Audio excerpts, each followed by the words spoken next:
Christmas time is here. Everybody knows there's not a better time of year. Hear that sleigh, Santa's on his way. Hip hip hooray for Christmas vacation. Hello. Hello, hello, hello. Ho, Ho, ho, ho. Yeah, that's right. Yeah, I don't know. Can we do the same joke again? Has it come out yet? Yeah, that came out yesterday. Did we do that joke on the Best of show? We did it on the Best of Show. All right. Well, listen to the Post Wrestling Best of show and the Worst of show, postwrestling.com, coming out soon. But this is Up Next. Yeah. Braden Herrington here, alongside Davie Portman. And usually we talk about NXT wrestling because we are two nerdy people. But because it's Christmas time, we decided to pick our favorite Christmas movie each, essentially. Yeah. And watch it and review it. So I picked the classic Christmas movie, National Lampoon's Christmas Vacation from 1989. Which I had never seen. Right. And I picked the Snowman, the animated Channel 4 movie. Right. Just a short movie, just 25 minutes, from 1982. So we picked two movies that hold special places in our heart. First of all, we had a Christmas party last night. We did, yeah. It got a little wild. Got a little wild. Had a little bit of whiskey. Had some Christmas punch. We had a Christmas punch. We got gingerbread men. Yes. Yeah. Yes. Our friend Tanya showed up to the party, and she gave me a tin of cookies, and she said, "Merry Christmas." I was like, "Wow." So I opened the tin up.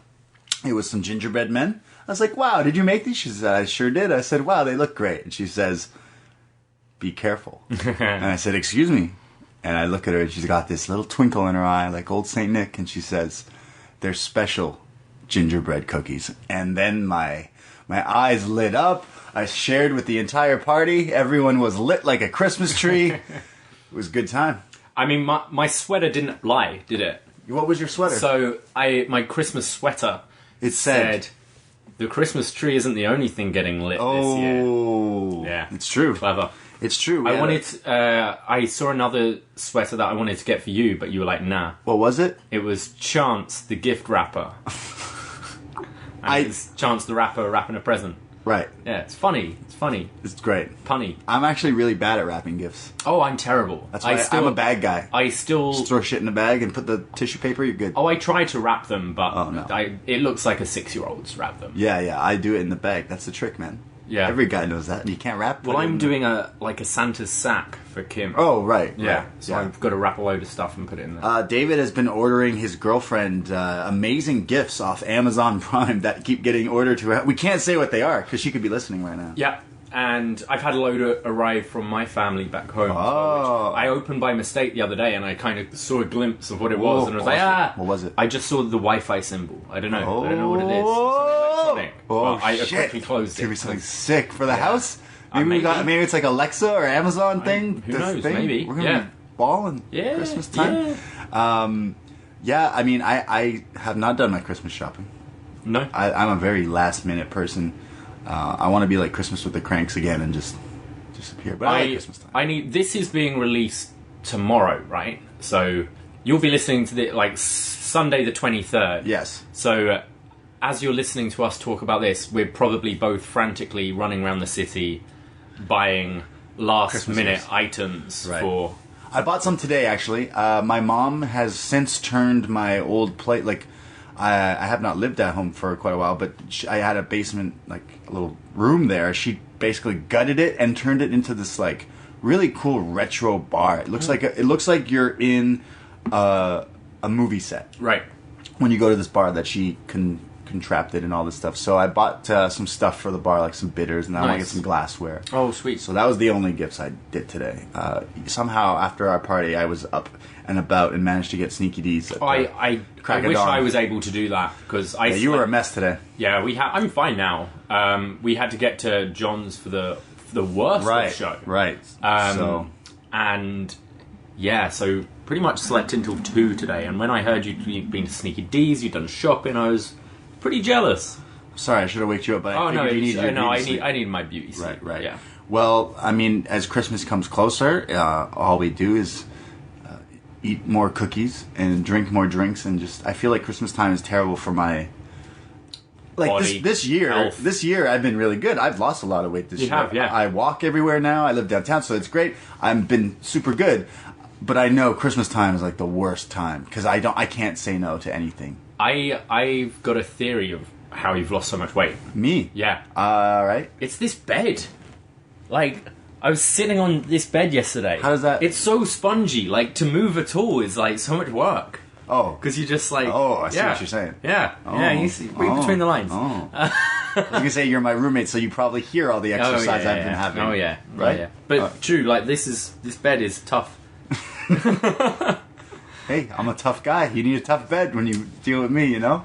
So, anyway, our two favourite Christmas films. Before we go into them, what is your reasoning behind... Sure, you'll get into the review, but sure. Do you have... I feel Christmas movies more than anything, people have, like, traditions. Yes. Like, everyone's like, oh, I can't believe it's Christmas and I haven't watched this film yet. I've got to watch it every Christmas. I have 3 Christmas movies. There's Home Alone. Right. Die Hard. Yeah. And Christmas Vacation. Okay. I have to watch one of these movies on Christmas. Last year I watched Home Alone 1 and 2 on Christmas Day. Okay. The year before that I watched Die Hard on Christmas Day. But the reason I like Christmas Vacation so much is because every Christmas... my parents are divorced. Yeah.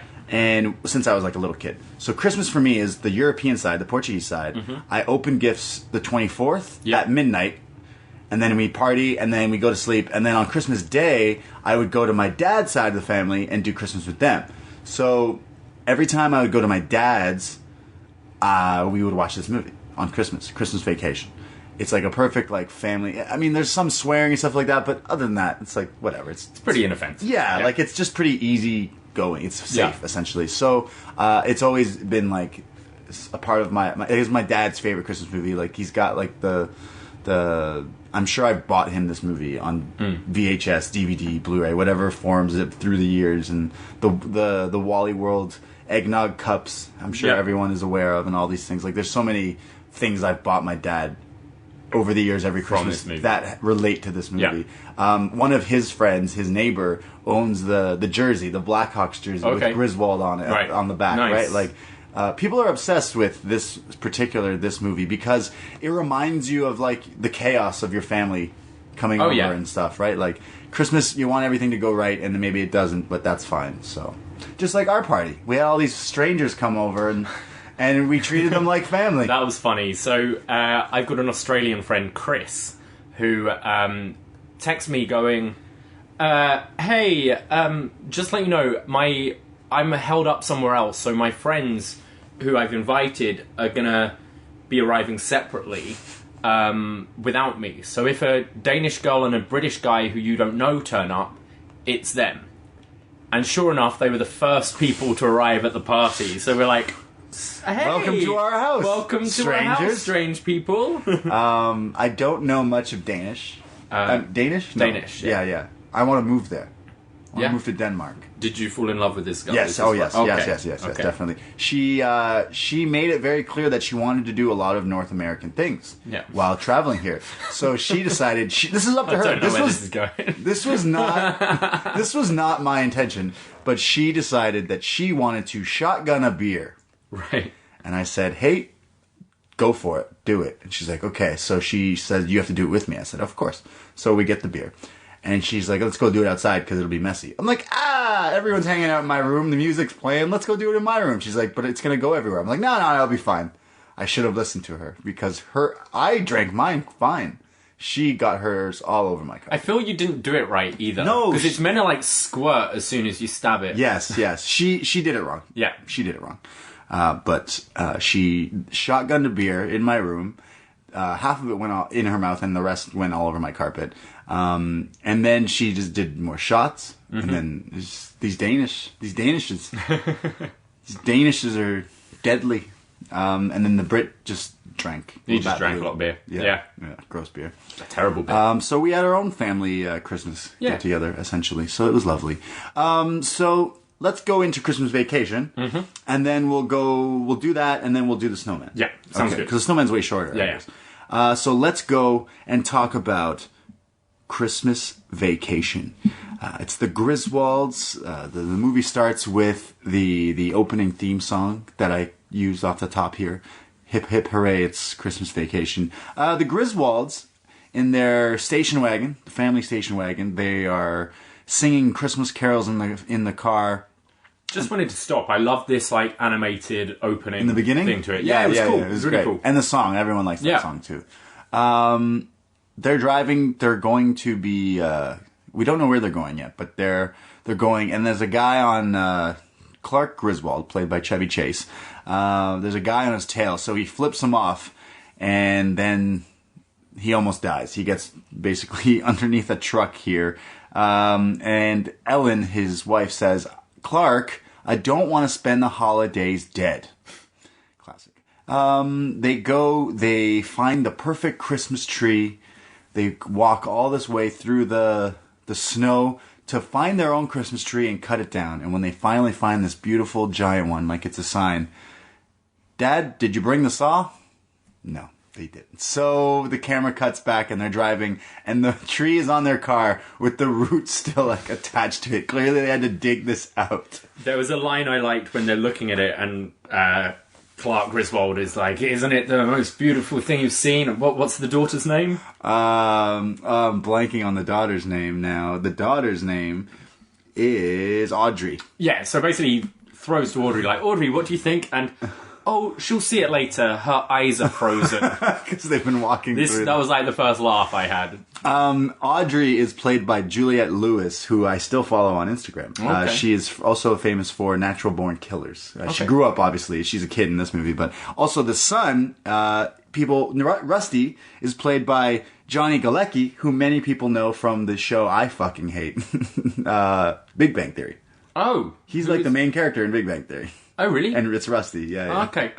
I've got to admit, like, I don't know anything about National Lampoon. Right. Like, Oh, that's I'd never fine. heard of it. Yeah, like, so what I read, there are other films. Right, in and the the kids, series. the kids And actors the kids are swap out. different Yeah, in yeah. each one, but like the characters are the same, Yeah, right? yeah. Okay. Yeah. Do you want to tell me a bit about, like... Because I don't know if it's like I was just living under a rock or whether this just wasn't a thing in the UK. Sure, maybe it wasn't a thing. Because it's definitely... I served a guy at the bar yesterday, and he was like, "Oh, my favourite Christmas..." He like just said, "Have you seen National Lampoon's Right. Christmas Vacation?" I was like, "Oh, I actually watched it last night." But he was like, "Oh, it's hilarious." Like, it seems to be a thing here. It's definitely a thing, and definitely an older generation. Like I mentioned, my dad is the reason I like this movie. Sure. It's because of like older. It was big in the 80s. But I just feel there's a 90s. lot of 80s films that like Made it I big, grew yeah, up with sure. still, like Home Alone and stuff. Right. Well, that's 92, I think, isn't it? But still, there's a lot of films from the 80s that I'd watch, but this seems to have just I can't believe it. skipped me This over. is probably their best one. I like the original one when they go all the way to Wally World. It's really great. Okay. John Candy there. But have you ever have you ever been Christmas tree hunting? I wouldn't call it hunting, but Christmas No, tree. I've always had. I love artificial... it. It's so fun to go Yeah. get your own and saw it down. It's a lot of fun. You feel like you make it a family thing. You go, you get the saw. I've done it. It's Right. fun. It cuts back now, and my favorite characters in this movie are the neighbors. Oh, they're great. In this movie. Julia Louis Yeah. Elaine from Seinfeld. Yeah, she's fantastic. So the neighbors are there, and the Griswolds, he comes out and he's got his Jason mask on and he's got a chainsaw and he's about to cut off like the thing of the tree in his driveway, and the neighbors are there and they say, "Hey Griswold, where are you gonna fit a tree that big? Bend over and I'll show you." Famous line in this movie. He goes, "You have a lot of nerve talking to me like that." I wasn't talking to you. There's always beef between this neighbor. They're not in any other movies. Okay, No. I was going to ask. Yeah. Shame, they're good. They're yeah, good characters, yeah. good gags. We'll get back to them. So basically, they set up this giant tree that totally does not fit in their living room, but it does. The rest of the night, Elaine and Clark have sap on their fingers when they're in bed trying to read their nightly mags. And then they mentioned that a lot of their family members are coming this year. More than they anticipated are scheduled to come to their Christmas family party dinner. There's dates throughout the movie leading up to Christmas. We're now on the 14th. Clark Griswold works downtown Chicago. Hey, we've been there. Yeah. He works as like a cereal for a cereal company, and he's invented a cereal coater, like a varnish for your cereal, so that your cereal doesn't get all soggy when you drink it. It's pretty smart. And it cuts to his boss. Basically, is like an airhead, kind of doesn't know every employee's name, and is like a big snotty, like nose up in just the air. Just a fat cat. Doesn't really care about the just little kind of man. an asshole, and it'll play into later on. Clark is now shopping, and he's looking at lingerie and underwear for women. And the girl working there is a rocket, and he starts talking to her, and he says that he's just looking for his wife. God bless her soul. And the woman's like, "Oh, she's dead." He's like, "Oh no, we're just divorced." Yeah, I'm divorced. And basically, he's trying to get her to sell him some ladies' undergarments.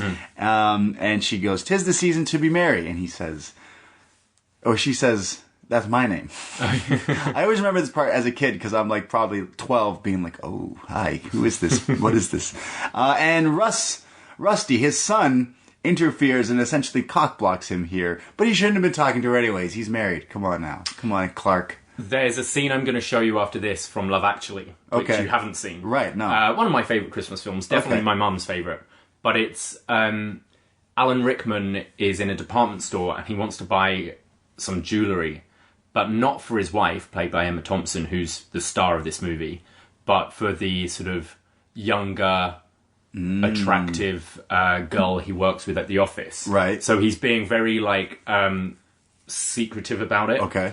But the guy serving him is Rowan Atkinson, Mr. Bean. Oh, nice, okay. And he's going, do you want it gift wrapped? And he just wants to buy the thing and get out. And he's like, yeah, sure, just gift wrap it. But everything is he's putting herbs on it, sprinkling all this dust. One point he's like, "What's that?" And he's like, "Oh, this is a cinnamon stick," and just being really extravagant. It's a really funny scene.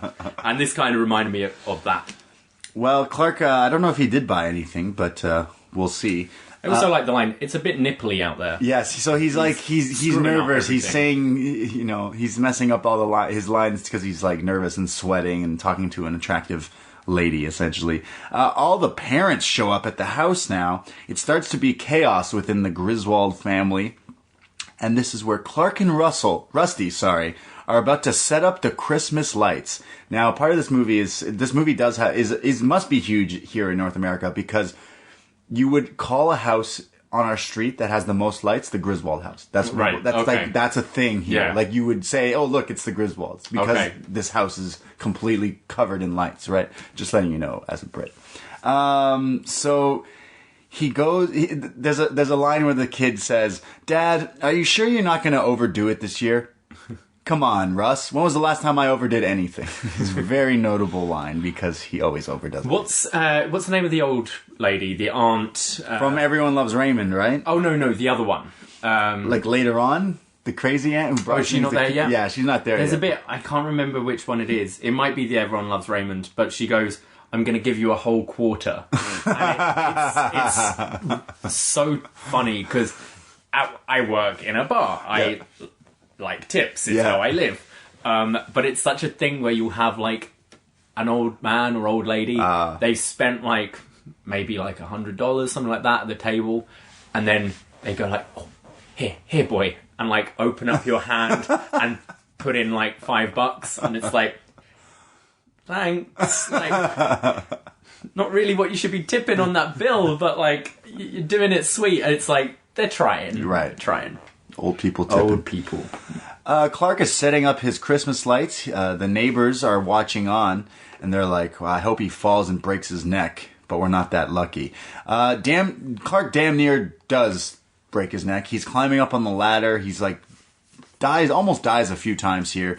As he's on the top, he accidentally staples his sleeve to the lights on the roof and then almost falls.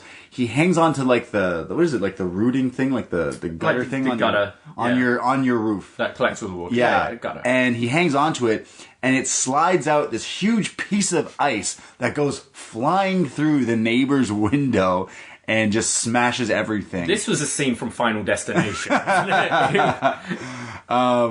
And he's just like, whoops, and then continues on. And then later on, we see the neighbors, and they come home, and their windows just shattered, and their stereo system is destroyed, and their whole living room is just soaking wet, and they're so confused. So they're like, well, something had to break the window, something had to break the stereo. Well, I don't know, Todd. The family are all outside because Clark is gathering them at nighttime now to see his lights. He amps it up by starts singing Joy to the World. All the lights are ready. He takes the plug and he plugs it in, and nothing. The lights are not working. So his whole family's kind of laughing him off. His wife and kids are like, oh, it's okay, Dad. Like, it still looks cool. It's not, even though it's not lit. I loved all of their different, unique drum rolls. It reminded me of the chicken thing from Arrested Development. How they all have their own, like, chicken noise, which none of them are like a chicken. None of them are. But the granddad's especially, he was going like, broop, broop, broop, broop, broop, like, it was great. So they drum for the lights. No lights.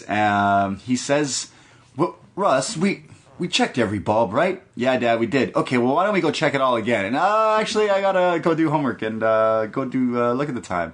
So all the family goes inside and goes to bed. So he kind of gives up and goes to sleep. In the next morning, he is trying to hide Christmas presents up in his attic. And as he goes up there, another family member doesn't realize he's there, and because of the draft, closes the attic. And they all go Christmas shopping without Clark. They leave him in the attic by himself. So as he's up there, he starts watching old family tapes of his family Christmases and family things, and starts to get a little, like, he feels... He's just trying to make this Christmas perfect like the old days. Because this is now, he's the dad. He's the main guy. It's his family Christmas, and he just wants to make sure it just goes perfect. You can tell. And it will do just that.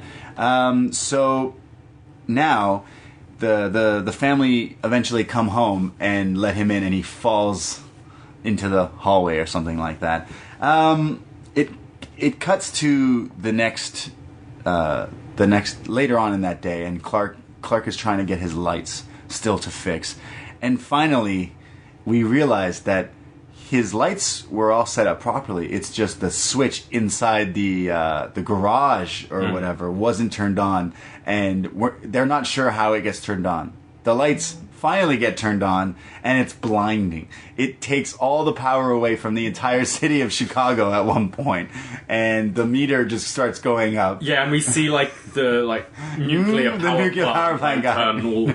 Because these lights are, there's so many fucking lights on this house. It's blinding the rest of the city. And the neighbors, they're just about to get it on. I want to kiss every inch of your body. And then the lights get switched on and they start falling all over because it's blinding.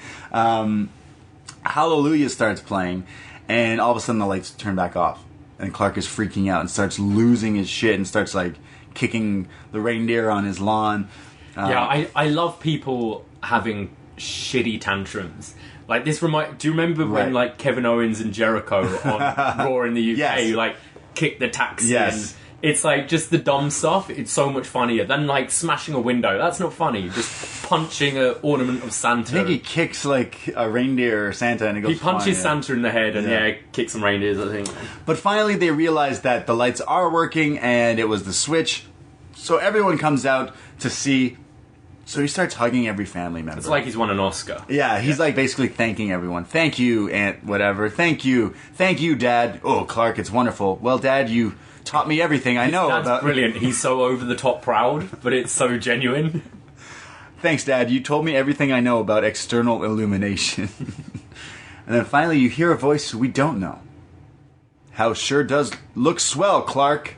Says, thanks, Eddie. Doesn't it just enhance your holiday spirit? Eddie?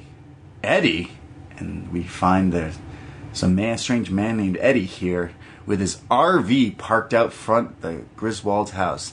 And out comes a wife and 2 kids and a dog. Apparently, Cousin Eddie was not invited to the family Christmas, but still showed up somehow in the RV with his family. Everyone's got that one family member, the black sheep. I feel like that's going to be me when I'm older. hopefully not like Cousin Eddie here. Played by Randy Quaid. Not Dennis Quaid, his brother. I don't know if you know who Dennis Quaid is. The actor from the 90s. You don't know Dennis Quaid? Oh, man. Well, this is... I know the name. Just this is his brother who, unfortunately... there's Dennis Quaid and there's Randy Quaid. There's a big difference between two of these actors who are related. Oh, yeah. So Cousin Eddie is here. It's a huge shocker. They got this dog named Snots. He's got a sinus condition. They go into the house and... So there's the line for the little girl. It's like, oh my gosh, her eyes aren't crossed anymore. Basically, this family is like the weirdo family from... They live in an RV. They're kind of dirty. They're kind of hicks. That's the message you're getting. They're inside. They're drinking out of the Wally World glasses with the eggnog there. Cousin Eddie here has a sweater with a turtleneck, but the turtleneck is not the full turtleneck. It's just a piece under his thing, underneath the shirt, because he's an idiot and has a fake turtleneck. It cuts to the next day. Clark is giving his boss a gift, but gets pretty much like blown off by the guy. He talks on the phone just to not talk to Clark. Get me somebody, anybody. Well, then get me somebody when I'm waiting. This guy was also had a small part in Wayne's World as the arcade owner. Noah's Arcade, famous favorite spot there. The kids and Clark and Eddie are all going tobogganing and sledding or whatever. And Clark mentions that he's using this varnish that he created for cereal to put on the end of his toboggan to make the kids go faster. And Eddie mentions here that it's probably not a good idea for him to do that because he has a metal plate in his head, and if it gets dented, well, then my hair ain't gonna look the same. So Clark does it. He puts the varnish on his little tin circular toboggan thing, says surfs up, and then goes flying through the city, essentially. Yep. And ends up in front of a Walmart in the donations bin.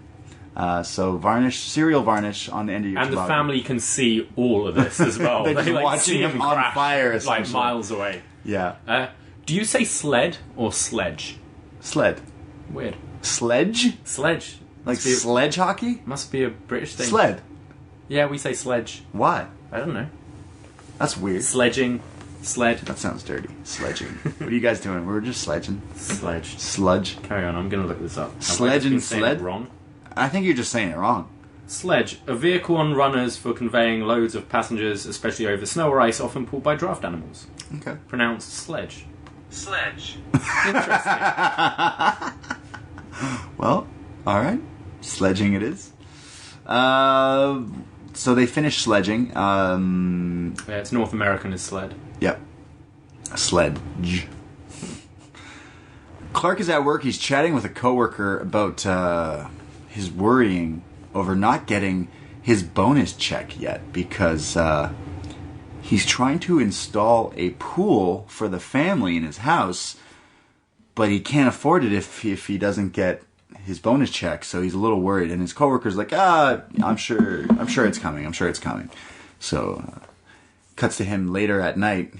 All the family is asleep, and he's looking out his window into the cold night of December. But he starts to drift off and start daydreaming. And maybe one of my favorite Christmas songs is Mili Kalikimaka is the... This song starts playing, and now he's visualizing his backyard, a beautiful pool. His entire family is there. They're swimming and enjoying and barbecuing, and just the whole family's just enjoying. And even Cousin Eddie's there and doing jumps and stuff. And then slowly the family fades away from the image, and it's the girl Mary from the underwear store. And she's slowly taking off her bathing suit and throws it at the window at Clark. This is all him visualizing this. And this is where Cousin Eddie's little daughter interrupts and comes downstairs. He starts talking to her, and she mentions that she was told that Santa is not coming this year because he's just not. So Clark is like, that's interesting. Why would Eddie say that to their kids? Maybe they can't afford gifts, is what he says. Aunt Bethany and Uncle Louis show up on December 24th. they're really old. Uncle Louis has a toupee for his gray hair there. And Aunt Bethany is my favorite because she is the one who brings all these stupid gifts. So basically she doesn't know what to get people, so she just finds things around her own house, wraps them, and gives them to people. So they're like, Rusty's like, hey, I think she may have a cat in here, and then they shake the box and it's a fucking cat. I used to do this as a kid. You used to wrap up a cat? Not a cat, but I'd wrap stuff already in the house to like add to like things for things to open. Wait, how old are you? Like 8 or 18? Oh my god! Yeah. Hey mom, I got you this lovely wine glass that's from our own cabinet. Yeah, pretty much. I thought that's that right. Aunt Bethany also brought Jell-O that was leaking out of the gift wrap. So Aunt Bethany and Uncle Louis are my favorite, definitely, family members here.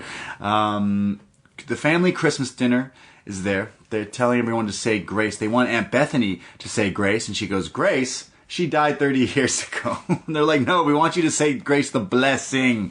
Okay, so she pledges allegiance to the flag, one nation under God, amen.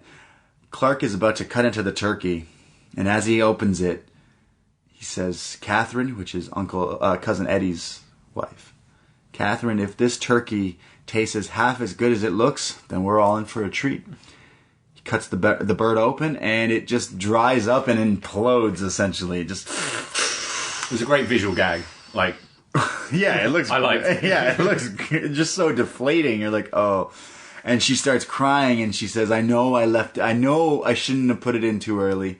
And the turkey is just dried out. It's terrible. And they're like, oh no, it'll be fine. And it cuts ahead, and the family's been eating and everything, and everyone is dipping their dry pieces of turkey in the water, in their water glasses. And everyone's like chewing and eating away. And Ellen is shown... Clark's wife is shown pretending to eat her food. She's throwing it away. She doesn't want to eat it because it's gross. A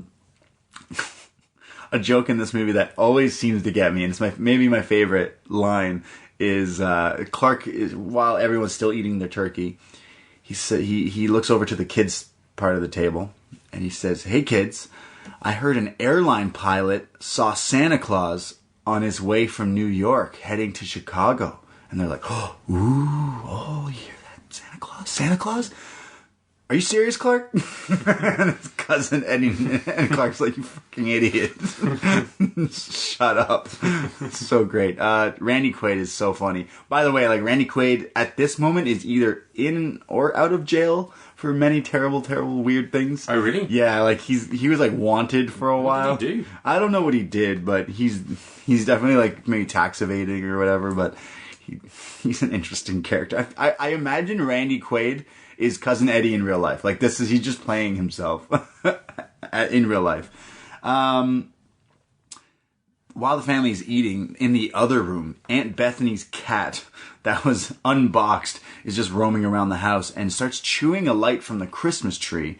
Clark later finds it and plugs it back in, but as he does, the cat has the lights, the Christmas lights, under a chair, and it electrocutes the cat, killing it and ruining Clark's fancy chair in his living room. I love the like outline of the cat. Yeah, it's just a dead cat. And Cousin Eddie's like, ooh, fried pussycat or something like that. So Clark and Eddie take the chair out to the curb there, and they leave it there. Hey, it's like our haunted chair. Yeah. You just go find a burnt up chair on the side of the curb. After that, they go back into the house, and now Uncle Louis is lighting up his cigar in the house, and as he does, he engulfs the entire Christmas tree and burns it down to a crisp from lighting his cigar in the house. He is also caught on fire, and Clark has to put him out and pats down the fire. But then they realize that the entire Christmas tree is burned down. Yeah. Fucked. So Clark is so fucking pissed. Clark starts losing it. He's like, okay, it's okay. We don't need to freak out. Someone is at the door. There's a knock. He goes to answer it, and it's like a post delivery person, like a post office man. He goes, I got a delivery for Clark. They get it. It's a letter. Clark knows what it is. It's his Christmas bonus that he's been waiting for. So he tells the whole family, guys, just letting you know that what I'm going to do with this Christmas bonus, I'm putting in a pool. And the family's like, oh, that's amazing. He goes, and if I have anything left over, I'll fly y'all out here again to come swimming. And they're like, oh, that's amazing. And Eddie goes, I can't swim, Clark. He's like, yeah. I know that, Eddie. He opens up his letter, and as he starts realizing it, his family's like, what's wrong? Is it more than you thought? Is it less than you thought? Clark realizes he didn't get a bonus. He got a membership to the Jelly of the Month Club. So Clark is a little mad. He starts drinking more of his eggnog, and he starts freaking out. And he has his famous freak out speech. Oh, this is great. I mean, I should just look up exactly what he says, but all I caught was dickless monkey shit. Dickless. I didn't write it all down, but I need to find what he actually says, because what he says is nuts. I need to find it because it's such a famous. Like when you search up like famous movie like freakouts or insults. Yeah, it's one of them. This is what he says. He says, if any member of this family needs a last minute Christmas gift idea for me, well, I'll tell you. I want my boss to come down here with a big bow on his head so I can look him straight in the eye and tell him what a cheap, lying, no good, rotten, far-flushing, snake-licking, dirt-eating, inbred, overstuffed, ignorant, blood-sucking, dog-kissing, brainless, dickless, hopeless, heartless, fat-assed, bug-eyed, stiff-legged, spotty-lipped, worm-headed sack of monkey shit he is. Hallelujah. Holy shit. Where's the Tylenol? Merry Christmas. Such a fucking freak out. It's great. So he loses his shit, but what he doesn't realize is cousin Eddie slips out the back and disappears with his RV. But we're not sure what he's going to do. But we're kind of sure of what he's going to do. Back at the house, Clark gets his chainsaw again. He's now dressed in Santa Claus. He's freaking out. The family's trying to leave, and he's like, you're not leaving. We're going to have this damn Christmas. He goes out to the front lawn and cuts down a tree with the chainsaw and drags it into the house because he needs a new Christmas tree. The neighbors now are next door, and aren't you upset we didn't get a tree? Yeah, what? Where are you going to get a tree at this hour? And Clark's tree that he just cut down crashes through the window, and he drags it into his house. Clark goes in there. It felt like watching the scene, you could see on Julia Louis-Dreyfus' face, like, you could see that, like, she didn't want that to happen. Like, the actor I'm talking about. Yeah, you can see in her face cringing already before it happens. Like, because she knew it was going to break. Because she knew it was going to break and land right behind right in her. front of her face, She's yeah. Like, Clark and Ellen she's talking to him. She's like, hey, like, calm down. Like, it's going to be, he's like, yeah, I'm fine. She's like, you cut down a tree outside to put in our house. Like, that's not fine. He's like, look, we needed a coffin. I mean, we needed a tree. I feel like, I wonder if that was a Chevy Chase ad-lib into the line. Because he's like, we need a coffin. A tree. He has a new tree. He takes his chainsaw as he's walking down the stairs in his house. And you know, like, somewhere in your house, like your stairwell, sometimes it's a little, like, loose. Yeah. And it jiggles and you hate it. He just takes the chainsaw and cuts it off and goes, fix the head on that. And continues down. Now the entire family of the Griswolds, they're all chilling and enjoying family time near the fire with the new Christmas tree in the house. Everything is fine. And then all of a sudden, Aunt Bethany goes, do you guys hear that? I was like, hear what? That sound. What sound? I don't know, but it's coming from the Christmas tree. Clark says, yeah, I hear it too. He goes towards his new Christmas tree and realizes there's a squirrel inside of the Christmas tree. It jumps out, and everyone is screaming and frantic and running around the house, and the squirrel is chasing him. Have I shown you the video of the British guy who's got a pigeon in his Yeah, and it won't leave. If, like, guys, you've got to go and watch this. There's a pigeon in this guy's apartment that just won't leave. And he's like, oh, come on, mate. Like, the window, I can't even open the window. You're right in front of it. And, like, every now and then the bird, like, freaks out. And it's like, oh, shit. It's so funny. And this was that scene, really. I would hate for any animal to be inside my house like this. A pigeon, a squirrel, it sounds terrible. I do not want that. The family is freaking out. The squirrel is on Clark's back at one point. The dog, Eddie's dog, bursts through a door, literally breaks through a door in the house, starts destroying the entire house, because it's like a Rottweiler, jumping all around, chasing this thing. Clark is like, where's Eddie? I bet he eats these damn things. And then his wife corrects him and goes, actually, he stopped eating squirrel because it's bad for his cholesterol. The squirrel is finally on his back, and it chases out. Inside the house, he's like trying to get away to open the door and get the squirrel out, because the dog is chasing the squirrel on Clark's back. And it cuts back to the neighbors, and they're in front of the Griswolds' house, and it's the neighbors arguing. They're like, if you don't knock on that door and punch him right in the face, well, whatever. And as she goes to knock... This is the best bit. As she goes to knock on the door, Clark opens the door because the squirrel is running that way. And as she goes to knock, he opens the front door. The squirrel goes flying onto her, following with the dog, and he closes the door. And then it cuts back, and the guy's just in their home waiting, and she walks in, like, limping, her clothes torn, like, disheveled, beat up, bleeding, and he's like, oh my god, what happened? And she just slugs him. And it's the last we see of the poor neighbors here. It cuts back to the family. Clark has had a fucking day. His house now is pretty much destroyed, and the family is trying to leave. And Clark's like, whoa, you're not leaving. You can't leave. He goes, when Santa gets here, he's going to find the jolliest bunch of assholes this side of the nut house. And they're like, listen, Clark, you know what? Let's just call it a day. It's been a day. Let's just leave. Listen, let's just leave before anything gets worse. And he says, how can anything get worse? We're living in hell right now. What are you talking about? But it gets worse. The RV pulls up.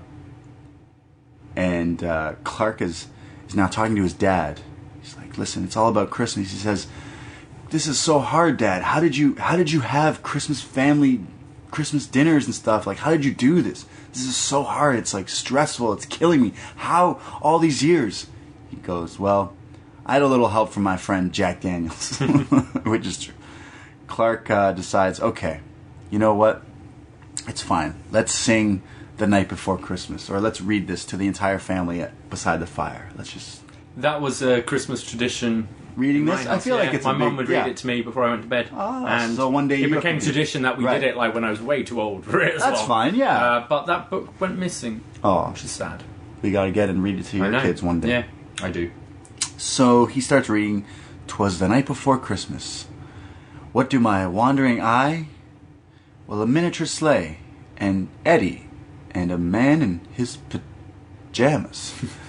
And realizes that Eddie is now coming home with his boss tied up with a giant bow on top. It cuts to a wife somewhere in a mansion, the boss's wife. She's on the phone with the police saying, "My husband has been kidnapped. He was a beastly, bulging man." I feel like that's how people describe me. A beastly, bulging man. It cuts back to the Griswolds. The whole family is in shock because Eddie has now shown up with his Clark's boss tied up.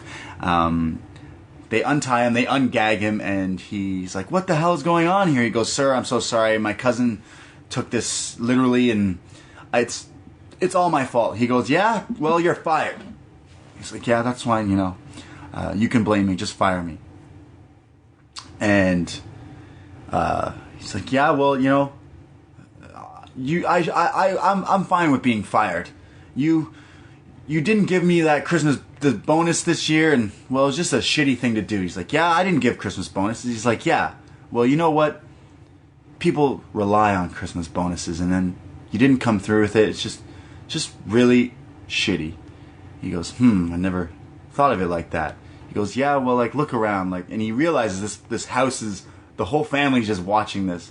The house is, like, destroyed. Like, what a terrible Christmas. And it's basically all because this guy didn't give his employees the Christmas bonus.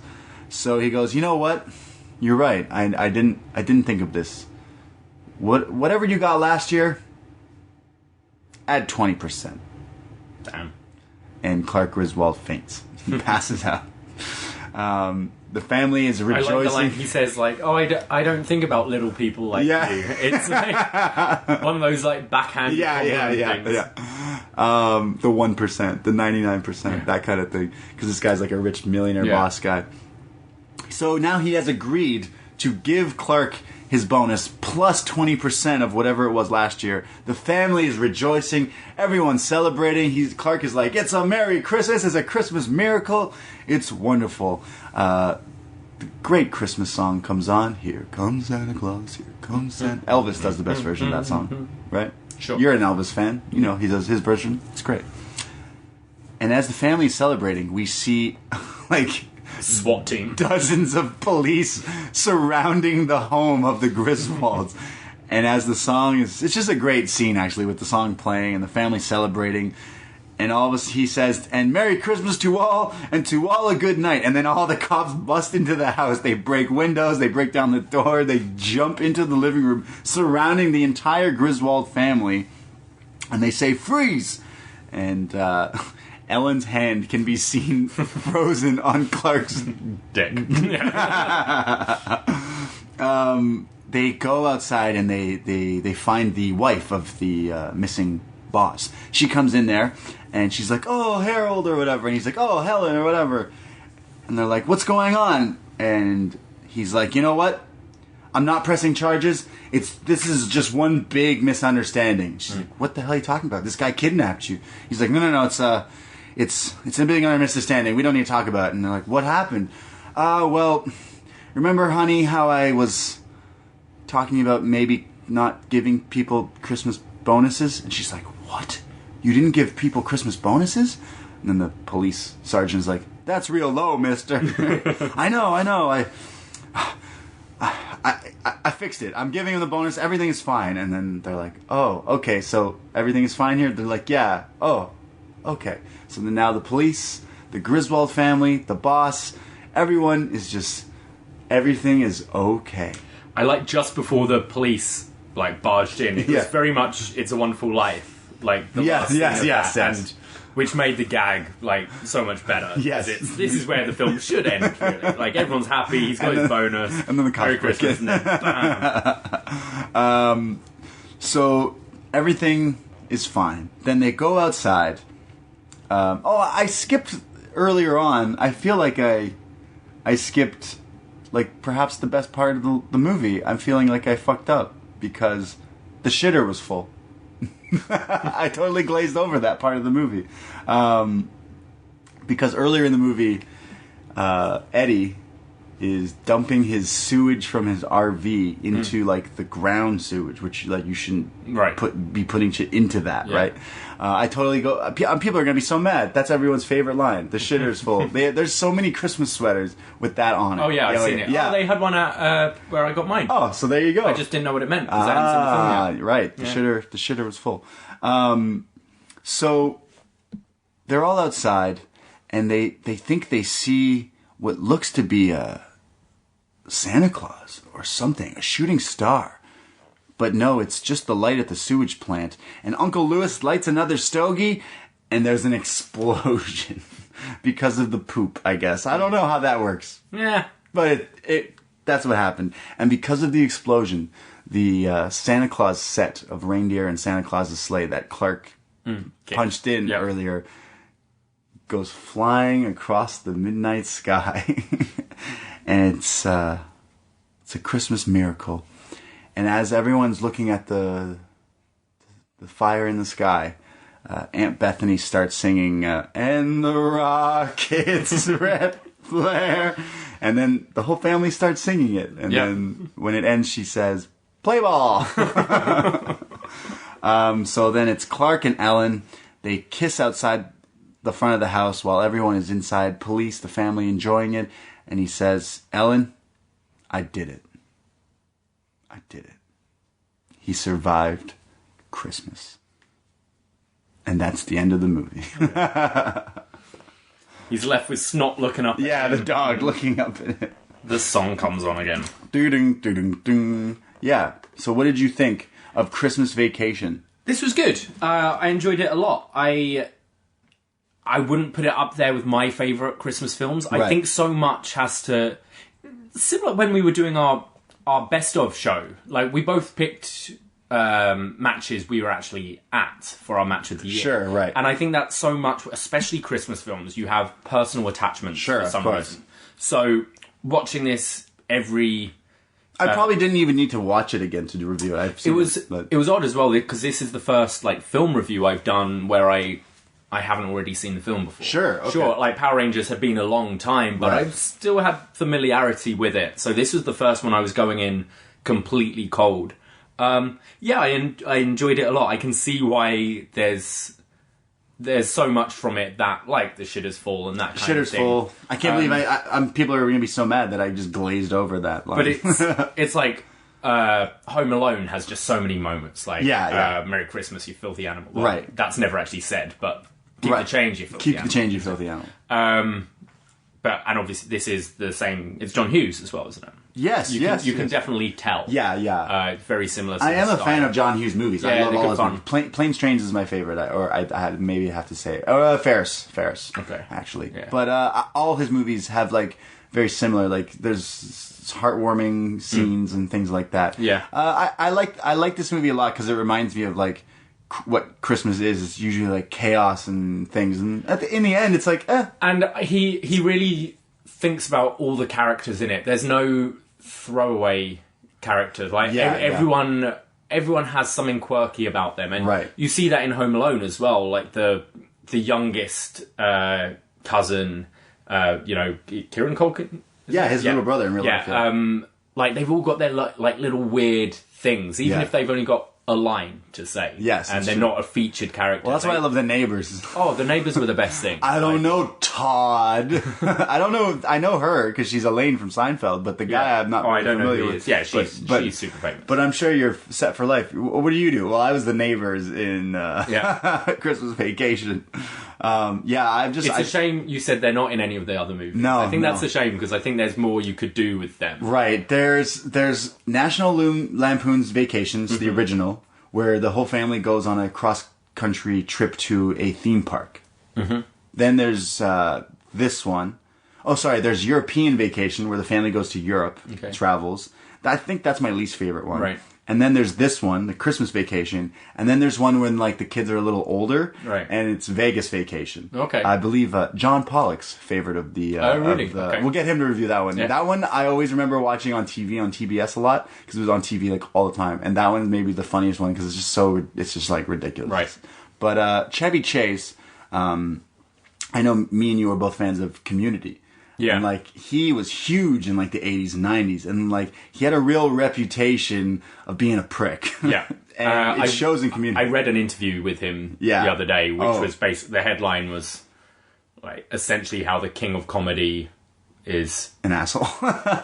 It's he's 72 years old, he's now sober but still a dick, or essentially and why he'll never kind of reach that height again. That's too bad. Other of his contemporaries are still doing great stuff. People his age. He's not doing much anymore. Yeah, not doing anything. Really. I mean, he had the freak out on Community set, and he was taken off. Yeah, rightfully so. He said some stupid shit. But I thought he was a great fit in that show when he was doing it. He was. Yeah, I really like him as Clark Griswold. This character in the series of these movies, specifically this one, he's a good, nice-hearted, big heart. Yeah, he's charming. I was surprised. I thought he was going to be, because I've just finished the latest season of F is for Family, Sure, which is fantastic, and okay. it's Bill Burr, and it's basically based on his life. Yes, as a kid. I've seen some of it, and he voices the dad. The dad is hilarious, and there are elements that really reminded me of that. Just the dad, he's just trying to get everything right, but it doesn't, and his temper comes out. I thought Clark Griswold was going to be more like that, more that angrier thing. Yeah. But he's charming, nice. He's nice, he means well, just keeps getting fucked over. It's a perfect character. Like the it's so, to me, it's memorable. Like Clark Griswold is, like I said, people have the jerseys and like it's a famous one. But I've just seen this movie so many times that like I could tell you what's gonna happen. Like like it doesn't even phase. I've seen it so many times it doesn't phase me anymore. But I still enjoy it. I'll probably watch it again this Christmas Day. My dad will probably have it on. You know what I mean? Yeah. So it's just become a staple. And a lot of Christmas movies like that for me are like Completely. Home Alone, Die Hard. I said, but I enjoy watching this all the time. There's definitely comfort this time of year in those traditions. Right, in yeah, those, yeah. like, the older you get as well, especially, Christmas isn't what I it was hate as a it. kid. And you want to try and... I always get a bit sad because I'm like, I used to love this holiday so much. Right. And now I'm older, it's like... It's still fun, but it's missing something. I'm just sad because I am single on the holidays and it sucks, They know. I say it on every show, every week. But yeah, having those things, watching those films you watched as a kid and stuff, it makes you feel more in the mood for Christmas. Definitely. And that's where I guess we'll go on to my film. Yeah, The Snowman let's do from it. 1982. This is definitely a Christmas tradition for me. You watch it? The movies I watch every year, I pretty much watch Home Alone every year. This is the one film I have to watch every year. Right. The other thing I usually watch are the South Park Christmas specials as Yes. I wrap my Christmas presents. Okay. They're fantastic. The karaoke one from, I think it's the first season. You've got the Woodland Christmas Critters, which is great, with the blood orgy at the end. Oh, nice. And I think it's called Red Sleigh Down, where the kids try to take presents to Iraq. Wow. It's that's my other tradition, South Park. But The Snowman, The Snowman. 1982. It's interesting. There are two introductions to this film. So the one we watched first it's a winter's day, and we see a man walking through a snowy field. This isn't animated at this point, and there's a voiceover saying, "I remember that winter because it brought the heaviest snow I had ever seen. The whole world seemed to be held in a dreamlike stillness. It was a magical day. And on that day, I made the snowman." And then the walking in the air, piano music, do starts playing as the screen turns to the animated. Oh. Not just animated, it's hand drawn. Yes, it's hand-drawn. The whole film is hand drawn, tell and it it's beautiful. Like, I miss this style of animation. Yeah, I think yeah, it's for so sure. nice. The other introduction, which I believe is now the one they use in DVDs and things, is David Bowie. That's why I've probably seen this before. You've seen the David Because Bowie? the David Bowie thing is so familiar. So we watched both a bit, and David Bowie's just chilling. He's like in an attic. He's going through, similar to Clark Griswold. He's going through like memories, and he finds this scarf, and he's basically talking again like the heaviest snow he'd ever seen. But I built a snowman. He goes like basically he was a real snowman. He was a real and he's holding this scarf, which we'll see later in the film. Right. So I like the David Bowie one because it's David Bowie. Because he's badass. What I like about this is they make it like this is a real story, and then it goes to animation because it's just his tale. So, but it makes it like, oh, this actually. And there's happened. other than that, there's no talking. No, there's zero talking, and there's no sound effects either. The whole thing is just orchestrated. So the film starts with James, a little boy, I believe he's 10 years old, red hair, like blue and white stripy pajamas, wakes up and sees the snow outside. He very quickly gets ready. He's super excited about this. We see his little bum while he's getting dressed. Yeah. He pulls his wellies on, runs outside. His mum comes up to him and is like, wait, gives him a hat, puts a hat on his head, but he's so excited it falls off as he runs. He starts stomping around in the snow. The music fits perfectly to everything that happens in this film. So as he's stomping, you've got this like wah, bum, bum, bum, like really fitting his footsteps. He makes a snowball and throws it at the house, but didn't mean to hit the window, and he's a bit like, oh shit, sorry, and his mum looks angry. And he turns around, his head drops, and he's like, Well, he threw the snowball at the house. What do you think was going to happen? Yeah, but he's like, oh, shouldn't have done that. Snowball fight? He then starts to roll a big snowball, and then piles a load of snow on it, and starts to build the snowman. So he's made the body, and he goes inside for a quick break, has some tea, but he can't stop looking out the window, keeps looking at the snowman. He goes back outside, makes the head, goes in for the hat and the scarf, goes to the fruit bowl and grabs like a satsuma, like an orange, for the nose, and he puts coal for the eyes and the buttons on the body. Let me ask you something. In the UK, do people use fruit as the nose? Carrots, usually. Because the carrot is supposed to be the nose. Carrots is usual. That's etiquette. But that's what makes this snowman iconic. Oh, okay. You don't need no carrot. Wow. So yeah, he keeps looking out while he's having his tea. Yeah, he's proud as fuck of this snowman. This snowman's really cool. It's got legs. He's proud as fuck of this snowman. Yeah. He gives the snowman a hug and goes back inside. And he keeps looking outside, out the window. He's watching the snowman. He's just watching this snowman. It's 7:30 and his dad's like, all right, to bed. Super early. For Christmas Eve, though, right? Yeah. He goes to brush his teeth, but he's looking out the window of the bathroom. His mum comes in and is like, what's taking you so long? And he's like, oh, sorry, I was looking outside. He goes to his room, looks outside again, and then goes to sleep. We see him stir. He wakes up middle of the night and goes and looks outside the window. He's like, I'm going to go outside. He puts on a coat and creeps outside. And then we see the clock strikes midnight. And we have these twinkly, like, bright-coloured lights around the snowman. And the snowman comes to life. Happy birthday. It's Frosty the Snowman. So the snowman bows and walks over and shakes James' hand. James is like, yo, come in. Shows him around the house. The snowman strokes the cat, but the cat is scared and like jumps up, and this sends the snowman flying backwards into the Christmas tree. They then are looking at the baubles on the tree and like at their face all distorted. Well, you just came to life. Imagine you just came to life. He's like, what the hell is this? Yeah. The snowman then sits in the armchair and James puts on the TV, but he's looking at the snow. Yeah, but the lights from the screen are making him like, oh, the TV snow. He's going all dizzy. He's going like Braden was at the party last night. And then James realizes that he's sat right by the fireplace. It's melting him. What can't you have next to snowmen? Fires. So he's like, oh, quickly move. They go into the kitchen, and James shows him the light switch. And the snowman's like, whoa, that's so cool, and keeps flicking it on and off. And as the music's going like, bling, blong, bling, blong, in time with it. James then runs the tap, but it's steamy hot water, and the snowman's like, fuck, no, none of that. So he turns it off. Snowman's being like Snoopy, just like looking around the place, and then finds the fridge, opens it up, and is like, oh my god, this is so nice, because it's cold. And James keeps on melting him by accident. He then sees a figure of a mini snowman that looks just like him on a cake. He picks it up and it's like, wow, it's like me. And then they start playing about. This was my favourite scene as a kid. They play about with the fruit bowl, trying the different noses. He tries like a banana, tries a cherry, and then my favourite one, he puts a pineapple on his nose. They then go upstairs and creep into the parents' room.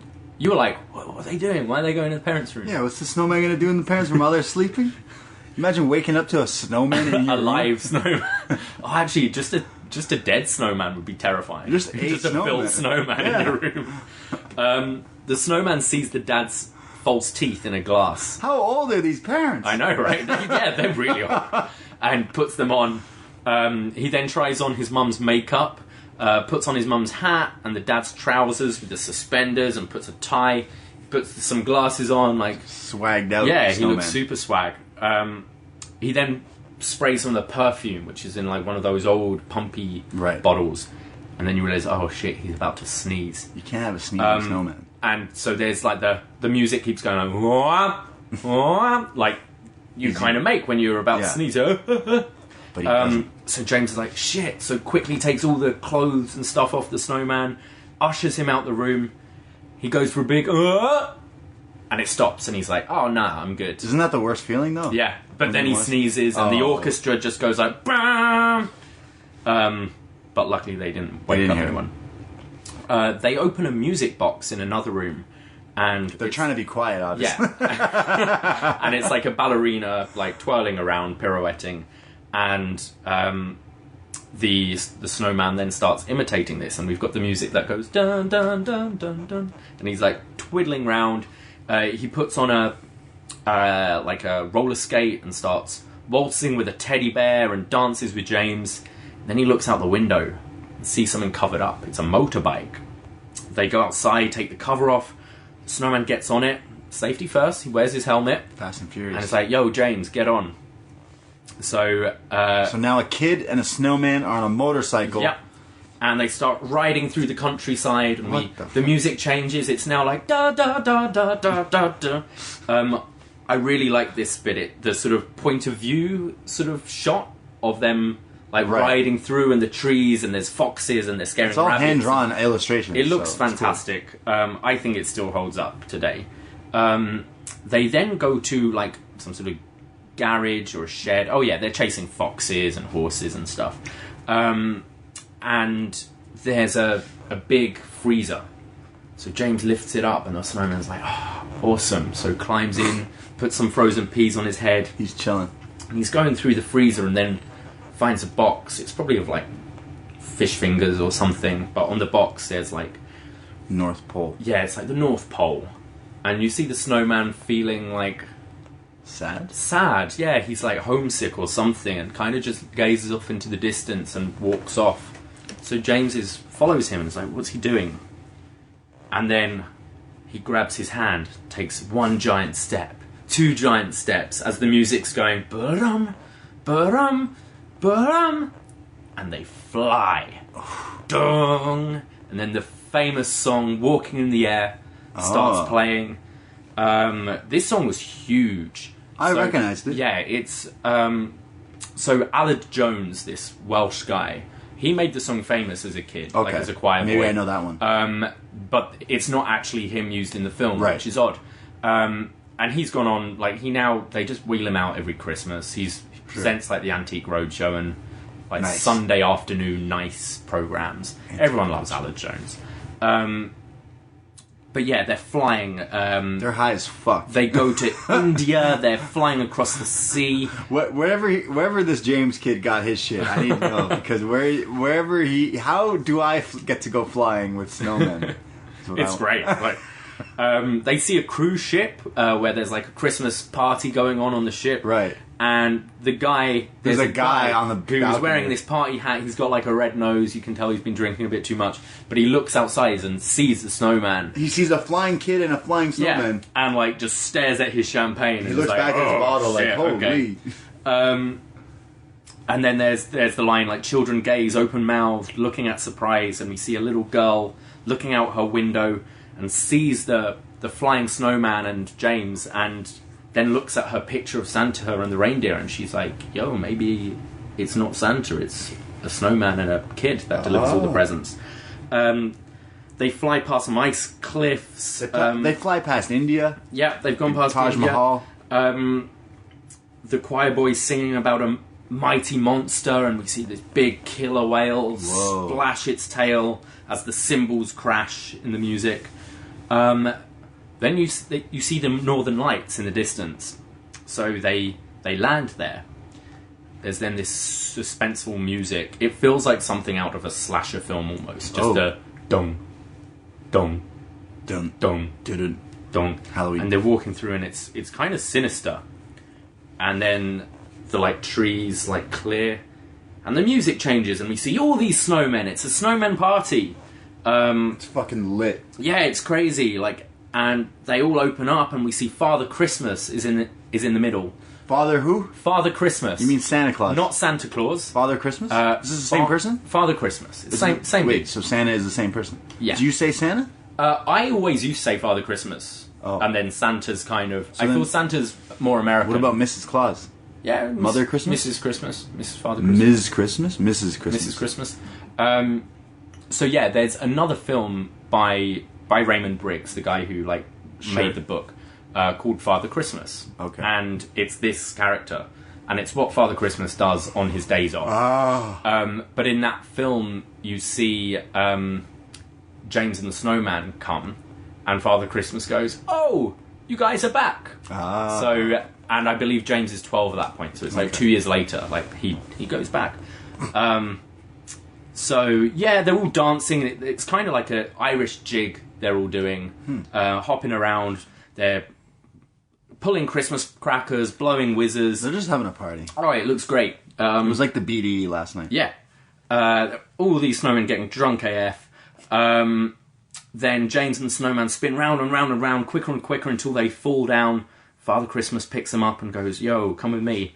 Takes them to the barn and shows him the reindeer and gives James a present. This is where it's revealed his name is James. We see it on the present, and it's a scarf with snowmen all over it. The Snowman and James then fly back home, and this is like a more uplifting version of Walking in the Air is playing. Lots of flourishes and stuff. As they land, we just get a clarinet solo, and it feels kind of like suspenseful and sad. You feel like, they're saying goodbye. All good things have to come to an end. And the Snowman says goodbye to James. They're walking away, and then the music has this flourish, and James runs back and gives the Snowman a huge hug. They wave at each other, and James goes back to bed. He looks out once more, and then climbs back in. Time passes. James wakes up, puts on his dressing gown, and runs straight outside.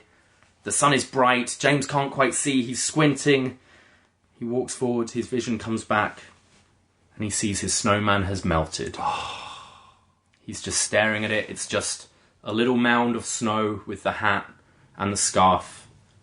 He checks his pocket, and he still has the scarf from Father Christmas. It was all real. And then the camera pans out, and we hear the Walking in the Air music as the credits roll. Best Christmas film ever. Sad. It's really sad. I cried at this film. Because he died? Yeah. Haven't you seen Jack Frost? No. It's like a real life version of this. Yeah, it's shit. The dad dies and then the kid makes a snowman. I have seen it, yeah. It's great. And the dad becomes Jack Frost. What did you think? First it's great. The animation is so cool. It's awesome. You can tell it's hand-drawn because there's certain things, a lot of it is them going somewhere all the time. Them on the bike, them going to North Pole. So when they do that, and I'm not a huge cartoon person. I don't really like cartoons, but I can appreciate it. And the drawing, it goes from one, it's always moving. So it looks really cool. I couldn't imagine how hard it would be to do these things, especially in 1982. Yeah, I'm trying to find if there's the storyboarding, info sketching, on how long it took to make, because they did do, as I said, they did Father Christmas, which came out a couple of years later. Then they did The Bear, which, have you heard of Charlotte Church? No. She was this popular young girl opera singer, similar to Ella Jones was, who sung the song for The Bear, which is very similar, a giant polar bear. Oh yeah, I have seen that. Yeah. And The Bear. Yeah. The Snowman. Oh yeah. The Duck. He wrote a book called The Man as well, which whoa. I had an audio book, which was basically a boy wakes up one day and there's a tiny little man living in his room. It's really fun. So they did, The Bear, and then The Snowman and the Snow Dog came out in 2012. Snow Dog. But this is the greatest one. Yeah, it's very classic. It reminds me of kid shows. It's very similar. I grew up watching Frosty the Snowman. Sure. As I was his was more goofy and there was talking and stuff. But I enjoyed watching all those Rudolph, the classics as well. It fits right in there. It fits definitely right in there. I could imagine showing this to a little kid and they would love it. So, yeah. Right. Let's. Have you got any more comments on the? No, I enjoy it. It's a quick 20-minute little video. It was nice to watch. I mean, it's just kind of like a silent film with the music, so it's chill. It's very much recommend watching it. For anyone who hasn't. Well, we have two little bits of feedback. Clearly, we have a bunch of Grinches who listen Yeah. because let's go to that. Forum.postwrestling.com is where we do our feedback and forms for our feedback every week on Up Next. But we have Jake from the Windy City. National Lampoons is the type of Christmas movie that is always in the forefront of my movie viewing every holidays. The scene where Clark freaks out in front of the family just never ever gets old, especially when you grow up. That's why I always keep a bottle of Tylenol beside me every time I watch this, just in case I don't have a mental breakdown of my own. Merry Christmas and Happy Holidays. Merry Christmas, Jake. Thank you, Jake. We have Terry Tino. Hey, look, kids, a deer with a middle finger emoji. My favourite holiday movie of all time. Chevy Chase is hilarious in this movie. Love the movie review, lads. Keep up the great work. Well, thank you very much. Thank you. And thank you to everyone listening. I guess that's it for feedback. We only got a few. The Grinches. Yep. Scrooges. They don't like Christmas, obviously. Thank you for everyone for listening. Up next, every Thursday, we talk about NXT. Follow us on our podcast things, iTunes, Stitcher, Yep. Google Play. Follow us on Twitter and Instagram. I am at the Brady. And I am at Davie Portman. This week's Up Next, we will be announcing the categories for the best and worst of NXT for the year. And we'll get a show up in the new year. Yes, so look out for that. We're going to be doing a lot more movie reviews in 2019 on our Up Next podcast feed. So again, subscribe, comment, rate, follow us, all that stuff. Help support us. And But most of all, have a great Christmas. Yeah. Whatever you're doing, whether you celebrate it or not, have a wonderful week. if you're celebrating it...